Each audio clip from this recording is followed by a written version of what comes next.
Iran merilis video serangan rudal balistik ketiga pangkalan Amerika Serikat di Yordania, Kuwait, dan Irak.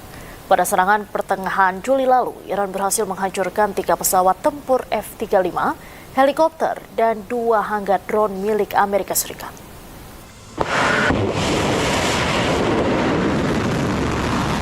Pasukan Garda Revolusi Islam Iran meluncurkan rudal balistik yang menargetkan pangkalan udara Al-Azraq milik militer Amerika Serikat. Dalam serangan ini, IRGC menyatakan berhasil menghancurkan gudang perbaikan pesawat tempur F-35. Selain itu, serangan rudal ini juga menghancurkan 3 pesawat tempur F-35 Amerika Serikat hingga rusak berat. Tak hanya pesawat tempur AS, beberapa perwira serta staf teknis dan perbaikan pesawat tempur AS dilaporkan tewas.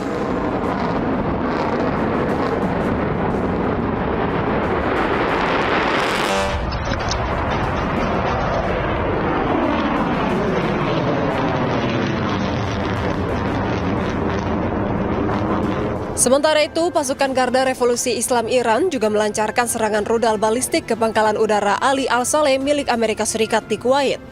Pada serangan rudal ini, IRGC menyatakan helikopter milik militer Amerika Serikat berhasil dihancurkan.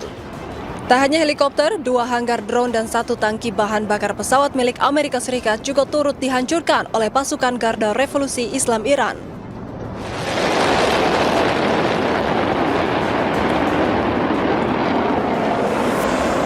Selain itu, pasukan Garda Revolusi Islam Iran juga menyerang pangkalan Amerika Serikat di Erbil, Irak.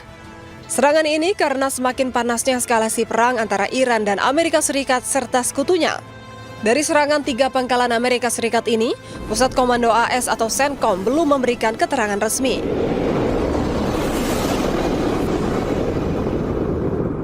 Pasukan Garda Revolusi Islam Iran kembali menyerang 2 kapal tanker di perairan Selat Hormuz.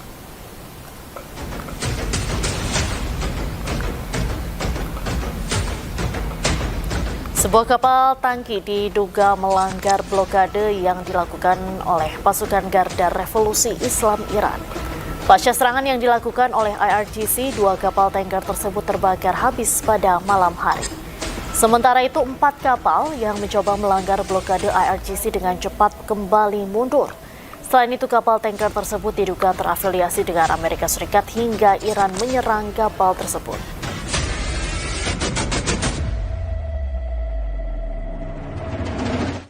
Pemirsa, Presiden Amerika Serikat Donald Trump tegaskan akan menyerang balik Iran. Serangan ini akan dilakukan dengan sangat keras. Well, I give you a report. I've been briefed. It's a little more of the same, but it's going to be straightening out. It's going to be straightening out. In the meantime, we're going to be hitting them very hard because it's our turn to hit them. They know it's coming. They're asking us not to do it, but they tried shooting it last night. So we had 5 rocket shots going 8,500 miles an hour, and all 5 rockets were knocked down to the ground. But they nevertheless took a shot, so it's our turn. And we'll see if we get there with an agreement at some point, but we're going to hit them very... Pemirsa, ratusan warga Bulgaria menggelar aksi unjuk rasa menolak penempatan sementara pesawat militer dan personel Amerika Serikat di pangkalan udara Besmer. Mereka menilai kebijakan tersebut berpotensi menyeret Bulgaria ke dalam konflik yang semakin memanas di Timur Tengah.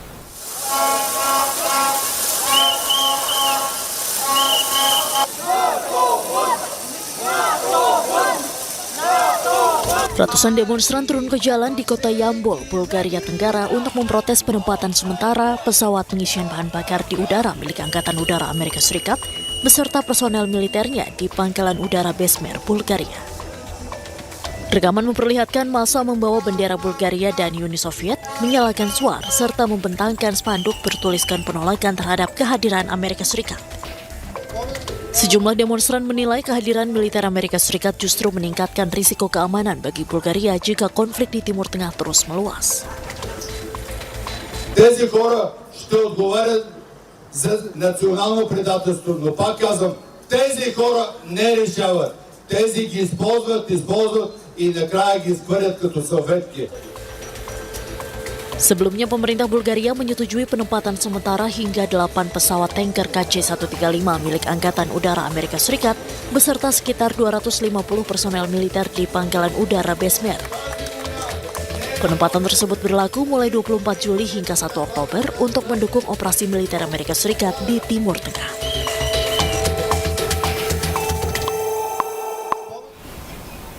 Meski ditolak masuk New York, namun Perdana Menteri Israel Benjamin Netanyahu tegaskan tetap akan berkunjung ke kota The Big Apple.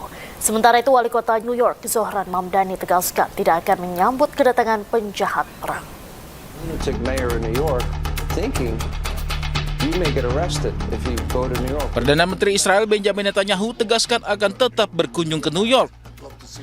Pernyataan ini disampaikan setelah sebelumnya Wali Kota New York Zohran Mamdani menolak kedatangannya. Netanyahu juga mengatakan tidak takut atas ancaman penangkapan dirinya. First of all, I'm going to New York. Yeah. I'd love to see you there when I go to the UN in September. You know, I moved to Florida. Well, you know, you can take a I'll plane. come up, yes. You can come. You've come to Washington, so you can go there. But I'm definitely going there. I'm going to speak the truth in front of this. You know, this just hate spewing elected official who's pitting one group of New Yorkers against the others. He's turning them against New York Jews. I mean. Wali Kota New York Zohran Mamdani pun kembali buka suara. Zohran dengan tegas menyatakan tetap tidak akan menerima kunjungan penjahat perang. And I want to make it very clear that that welcome ends with me. I will not be welcoming Benjamin Netanyahu or any other war criminals when they come to this city. And I do believe that our federal government should join the International Criminal Court and ensure that there is accountability when it comes to crimes against humanity. Sebelumnya, Mahkamah Pidana Internasional mengeluarkan surat perintah penangkapan Netanyahu dan sejumlah pejabat Israel lainnya pada tahun 2024. Perintah tersebut dikeluarkan karena mereka melakukan kejahatan perang terkait operasi militer Israel di Gaza pada Oktober 2023. Para pengunjuk rasa berkumpul di dekat Gedung Putih di Washington DC, mengecam kunjungan Perdana Menteri Israel Benjamin Netanyahu dan menuntut agar ia diadili atas tuduhan kejahatan perang.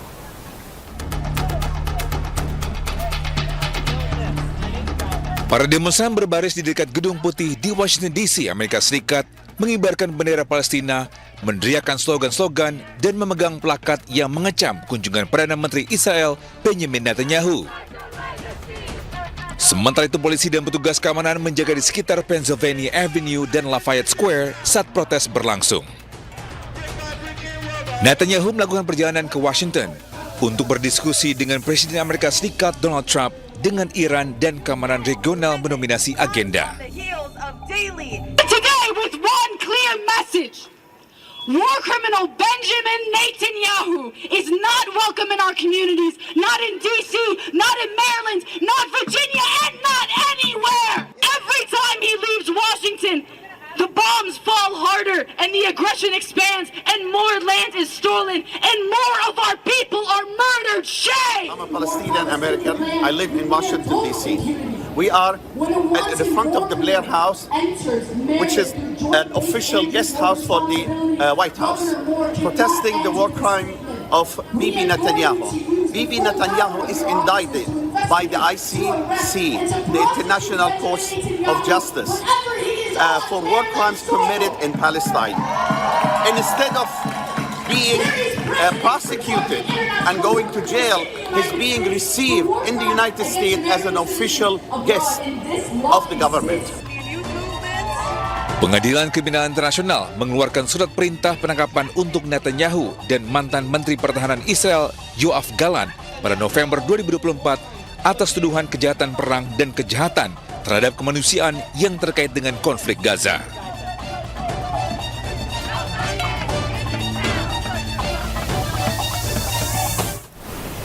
Pemirsa, bentrokan terjadi di perbatasan Maroko-Spanyol saat para imigran berupaya menyeberang ke wilayah kantong Spanyol di Melilla.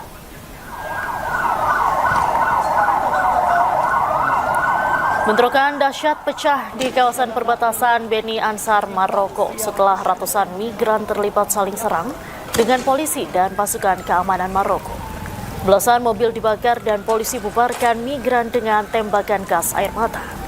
Insiden terjadi saat petugas berusaha gagalkan upaya para migran yang mencoba menerobos perbatasan untuk ke wilayah kantong Spanyol yang bernama Melilla. Kerusuhan ini terjadi setelah sebelumnya wilayah kantong Spanyol lainnya yang dekat Afrika, Ceuta, juga dihantam gelombang ribuan migran ilegal yang belum pernah terjadi sebelumnya.